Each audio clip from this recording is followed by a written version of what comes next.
Le vieux village d'Hues est implanté selon un maillage très serré pour réduire les distances, ne pas trop empiéter sur les terres fertiles, s'abriter des vents dominants.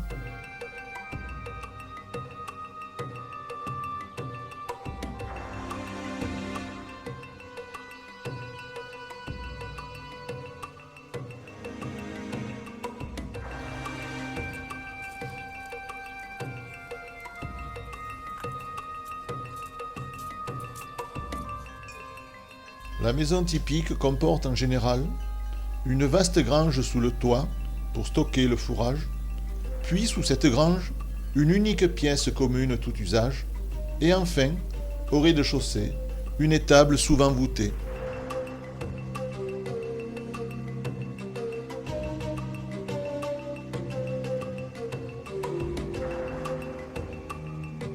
Des incendies répétés, des avalanches destructives expliquent qu'il ne subsiste pas de monuments très anciens à Hues.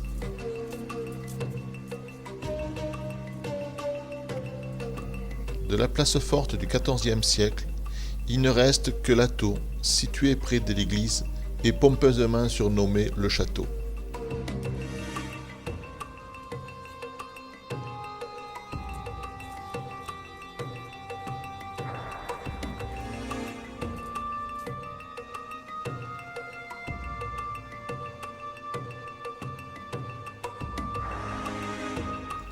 Ce village, bien qu'au début de sa renaissance, dont les ruelles et les placettes ont été récemment aménagées et fleuries par la commune dans le style montagnard, mérite plus qu'une visite distraite.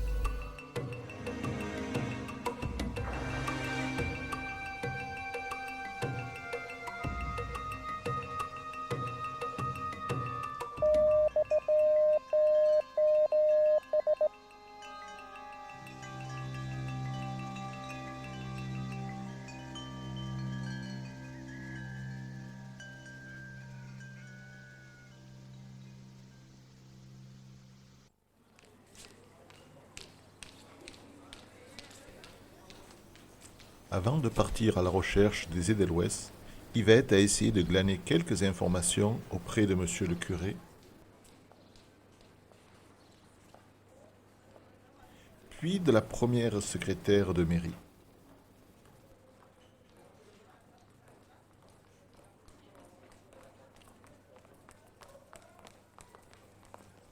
Faute de renseignements précis sur les lieux où poussent les Edelweiss, nous avons établi nous-mêmes plusieurs itinéraires. Le premier dans les sous-bois, le deuxième dans les alpages, le troisième vers les cascades, et enfin le dernier vers les lacs de haute montagne. Mais avant de partir, quelques exercices physiques sous l'œil narquois d'Yvette.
Nous commençons notre quête d'Edelweiss par les sous-bois pour habituer doucement notre organisme à l'altitude.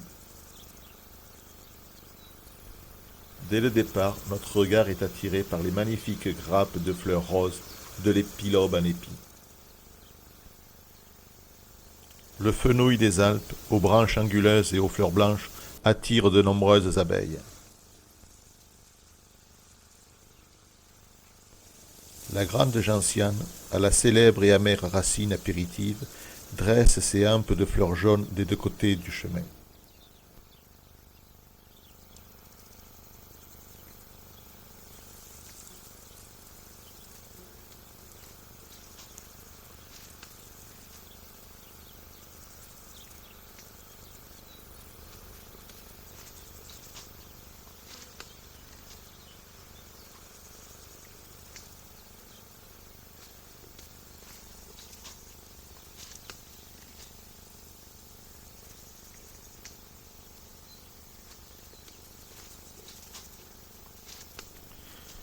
Au détour du sentier boisé, Yvette a repéré les premiers framboisiers. Quel régal!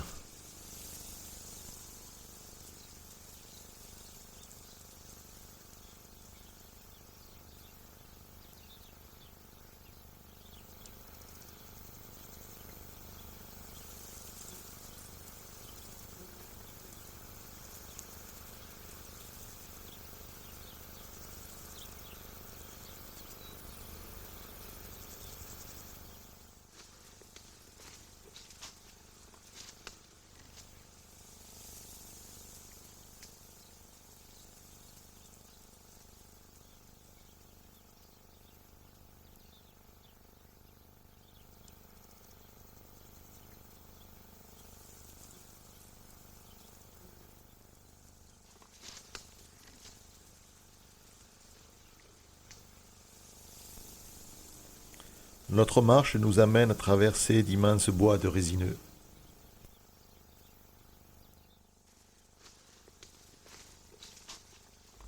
Les premiers raidillons sont pénibles.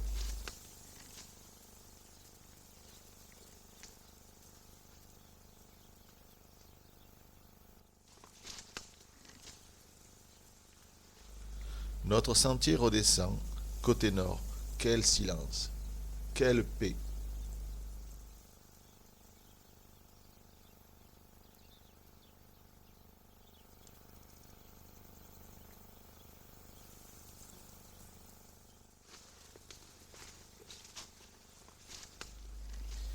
Les aiguilles de pin forment au sol une immense moquette qui étouffe le son de nos pas.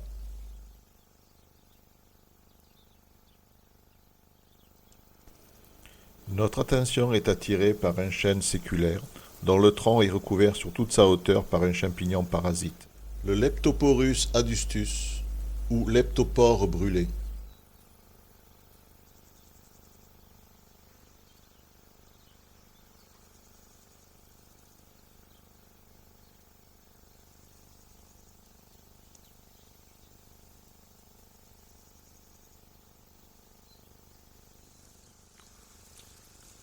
Les pluies de la nuit ont transformé notre sentier en véritable petit ruisseau.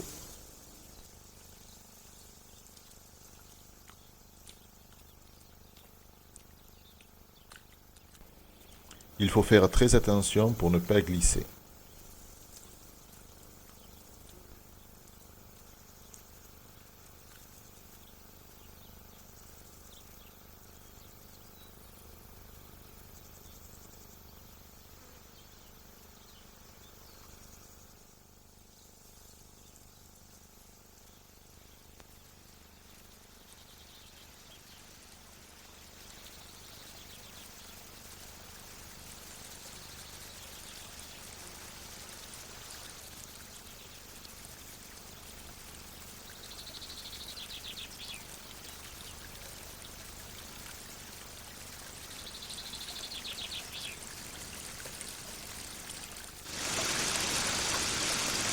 Abasourdi par le chahut des eaux, Yvette traverse la Sarenne sur le vieux pont romain.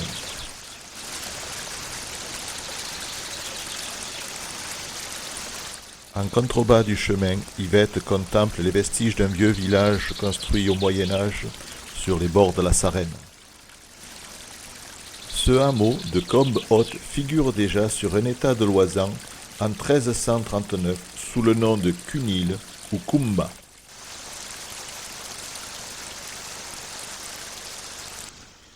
Il comptait 7 maisons. Il a été définitivement abandonné au début du XIXe siècle. De nombreux moulins avaient été construits sur la Sarenne dès le Moyen Âge pour les besoins des villages voisins.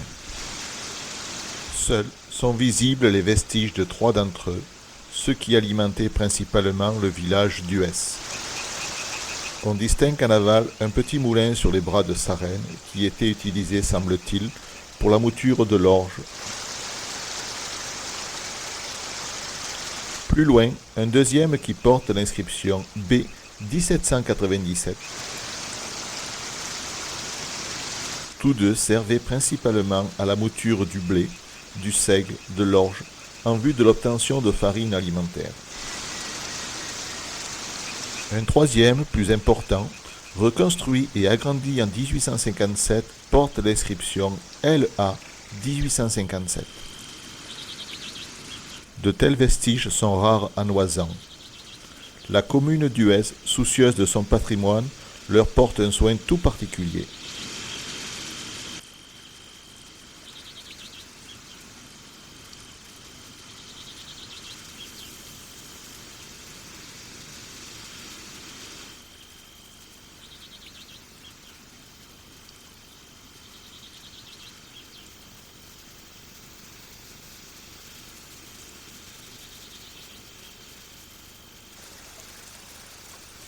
Les gorges de Sarenne constituent un biotope exceptionnel.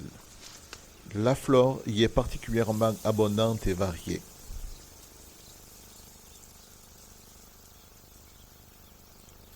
On y trouve de succulentes baies pour le plus grand plaisir des gourmands insatiables.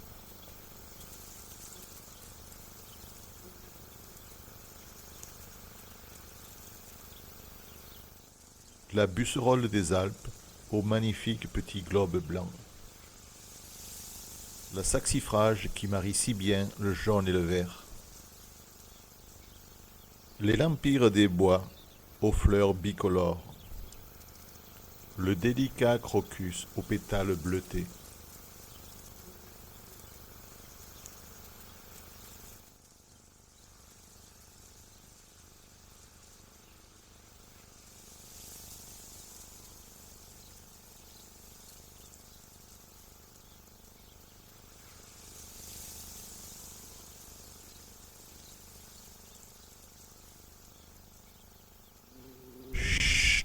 Messieurs les bourdons, moins de bruit. Yvette et un cep font un concours de sieste. Qui va gagner?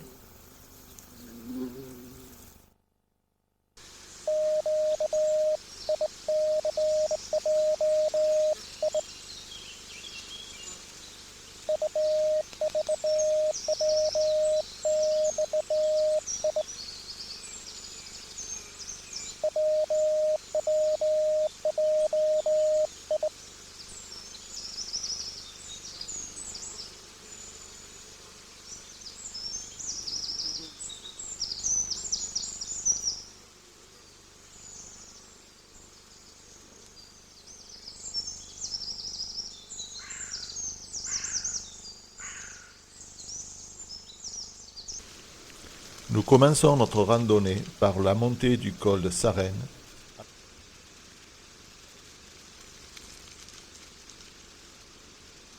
Au fond de la combe chave coule le radier du Riou Tor. Maintenant, Yvette repère instantanément et sans erreur, parmi toute la végétation, les pieds de framboisier et de myrtille.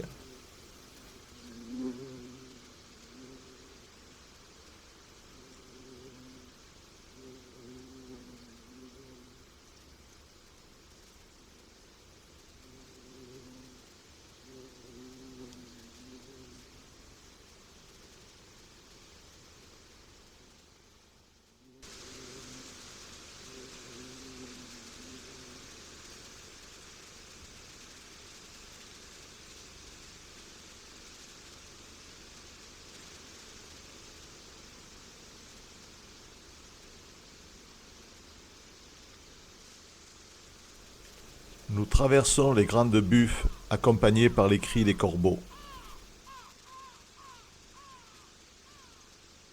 Il est parfois indispensable de vérifier que nous sommes toujours sur le bon itinéraire.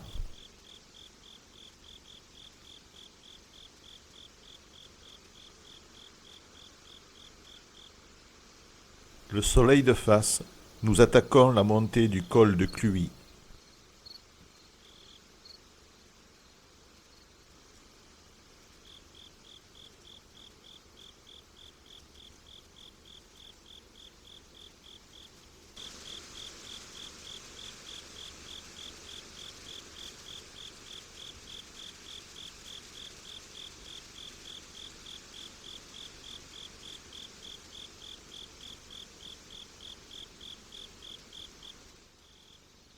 Après une montée d'1h30, nous arrivons au col de Cluis, 2164 mètres. Après une courte halte, nous poursuivons notre route vers les mines de l'Herpie. Au pied de l'ancienne cantine de la mine d'anthracite de l'Herpie, Yvette contemple le Haut-US, la vallée de l'Oisan, les gorges de Sarenne, le signal de l'Homme, 2176 mètres, le col de Cluis, et au loin, le glacier de la Meige.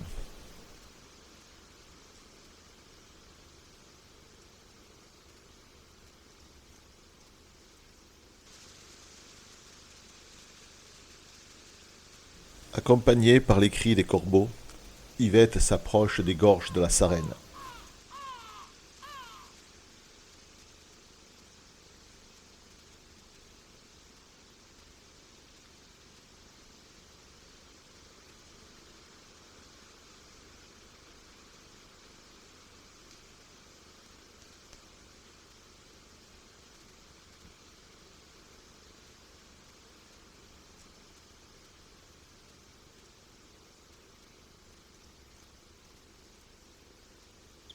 À travers la brume d'été apparaissent les sommets parsemés de neige de la barre des Écrins.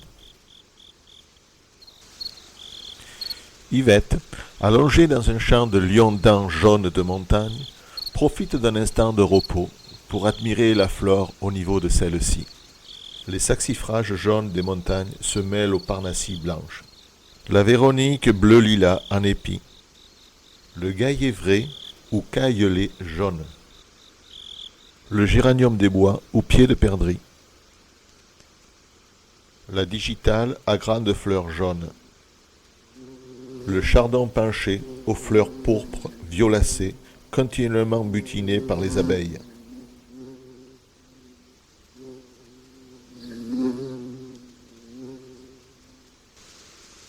Des petites campanules bleues.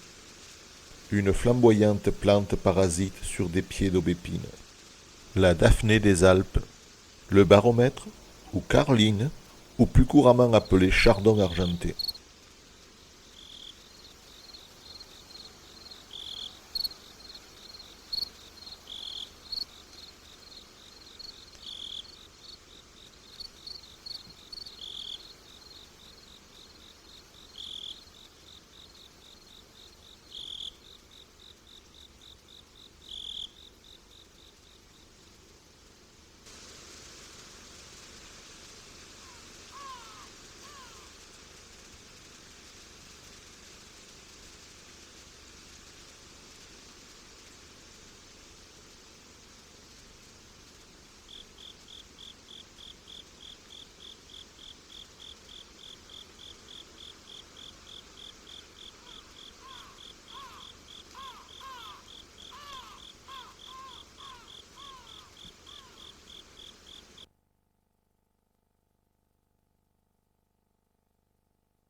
Dès le départ, nous rencontrons de magnifiques joubarbes, souvent cultivées sur les murs, les toits ou dans les jardins.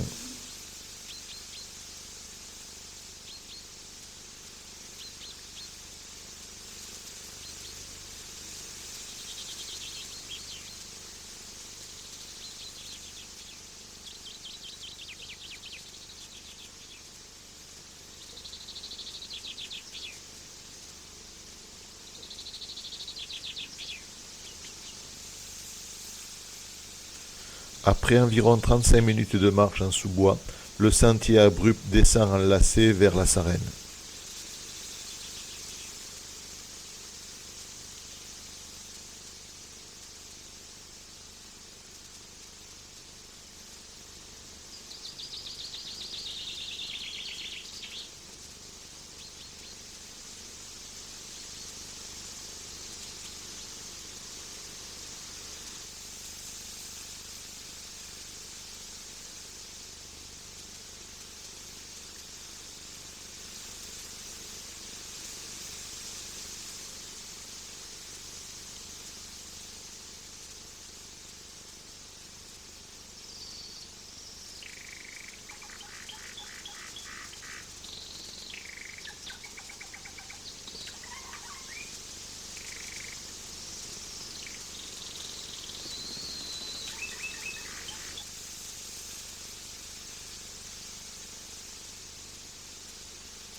La configuration du terrain ne permet pas d'avoir une vue d'ensemble des cascades successives, mais d'approcher très près chacune d'elles.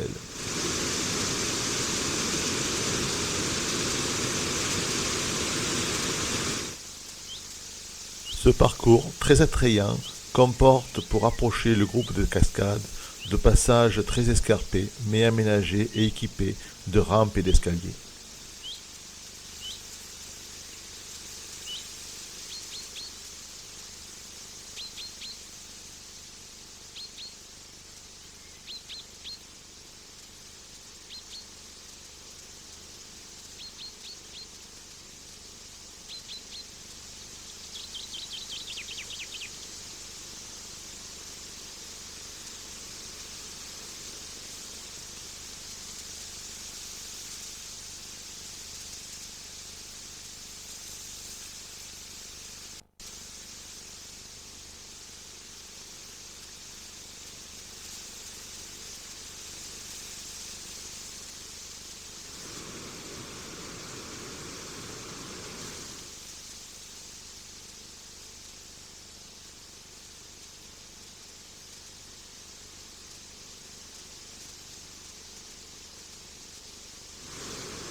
Pour accéder à la magnifique cascade de la Piche, il faut franchir un passage particulièrement abrupt.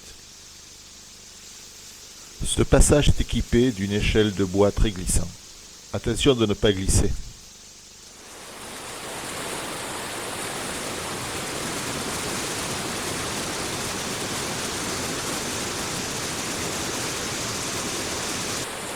Notre randonnée se poursuit dans un paysage de bois et de rochers, avec le bruit de la Sarenne qui défile en une suite de cascadelles bondissantes dans le fond du canyon.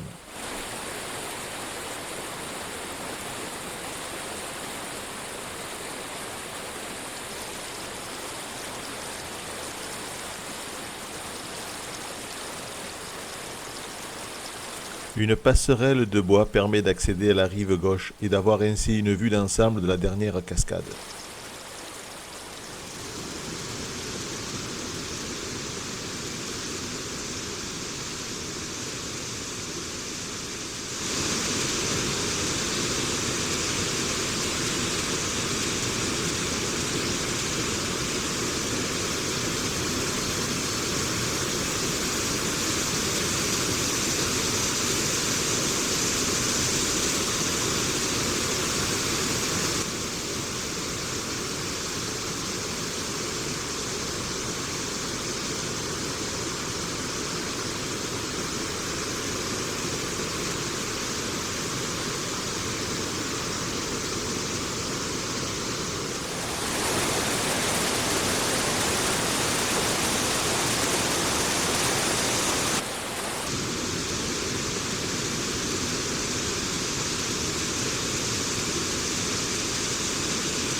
Aujourd'hui, c'est une longue journée qui s'annonce. On a décidé de monter jusqu'au sommet du Pic Blanc. Il culmine à 3330 mètres.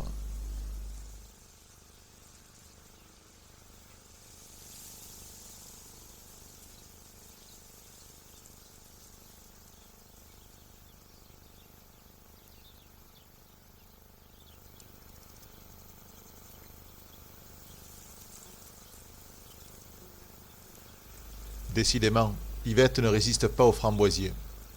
Cette mini-pause gastronomique nous permet de contempler quelques spécimens de fleurs de moyenne montagne. On peut aisément observer des campanules bleues à fleurs sombres, des trolls jaunes d'Europe, des globulaires à tiges nues, des lins bleus des Alpes, les fameux lions-dents jaunes helvétiques, ainsi que des doroniques de Clésus jaunes.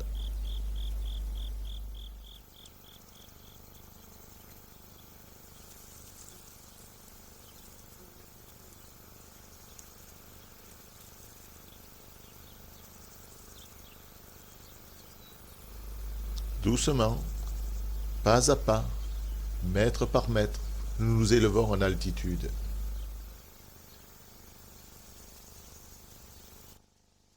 Notre itinéraire se poursuit par un sentier bien tracé, très aérien, à la pique sur la vallée du Ferrand, avec les villages du Perron et du Clavant.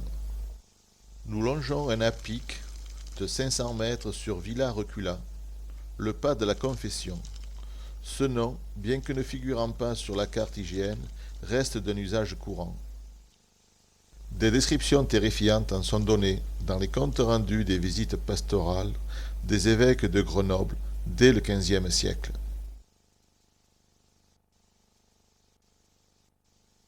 Monseigneur Le Camus, qui a pourtant laissé le souvenir d'un prélat particulièrement intrépide, ne le franchit qu'une seule fois, en 1672. Il préféra par la suite passer à cheval par la montagne.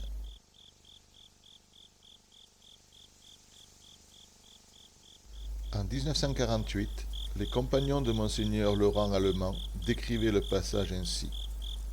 On devait s'y agripper des 4 membres et même tenir sa charge entre ses dents.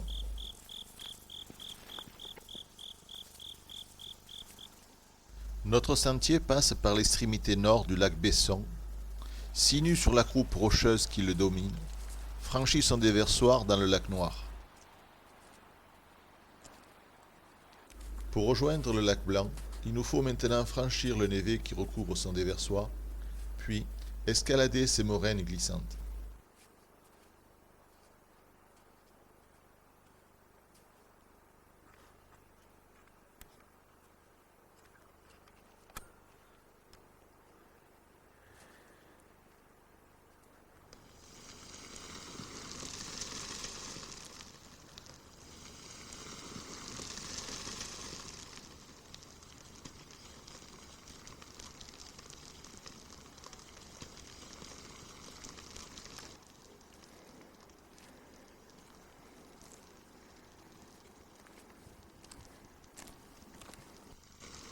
Yvette est maintenant aguerrie à la marche en terrain difficile.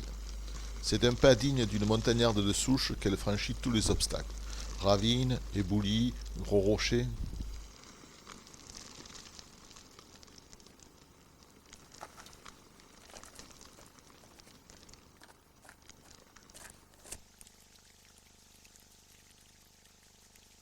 Nous voilà au bord du lac Blanc, lac qui a donné son nom au pic qui le surplombe.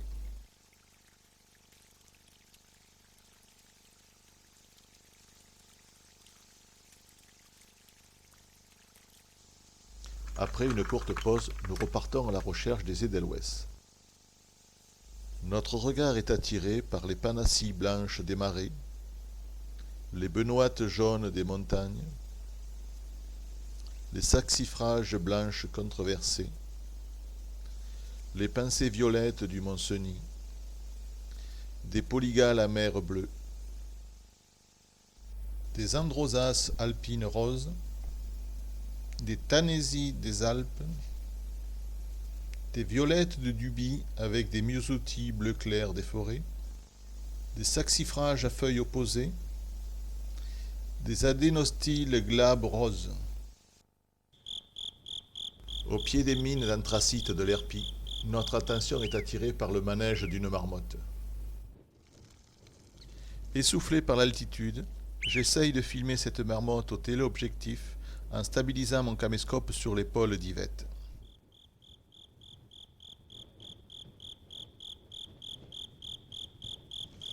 La marmotte vit en colonie. Dès qu'un intrus entre sur le territoire de la colonie, elle signale cette présence au reste du groupe par des cris stridents. Dès que ces coups de sifflet sont lancés, l'ensemble de la faune, insectes, oiseaux, mammifères se tait et observe un silence inquiet.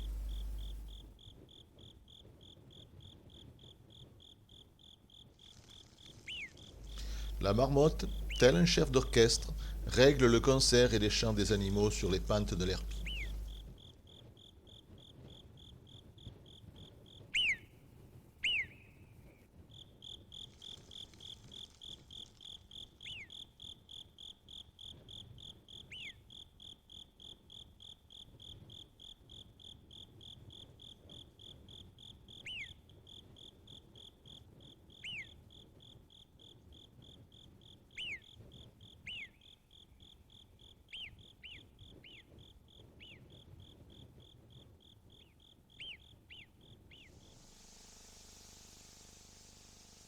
Le filon d'anthracite de l'Herpie était déjà exploité par les habitants d'Hues sous forme familiale il y a plus de 2 siècles.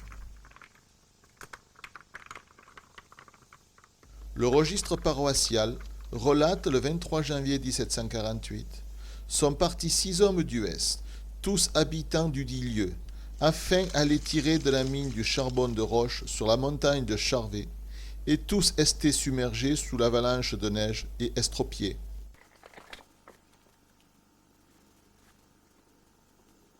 La cantine de la mine, déjà atteinte par une avalanche en 1877, fut partiellement détruite en 1950 par une nouvelle avalanche qui ensevelit 12 des 14 mineurs qui y séjournaient. Ce fut la fin de la plus haute mine d'anthracite d'Europe. Une pancarte dans le virage numéro 4 en montant sur Alpe d'Huez annonce que du sommet du Pic Blanc on peut voir 1/5 du territoire français.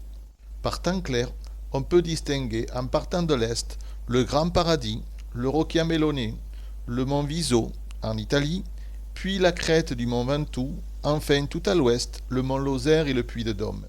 Derrière un léger méplat, proche du sommet du pic du lac Blanc, se découpe la silhouette familière du Mont Blanc.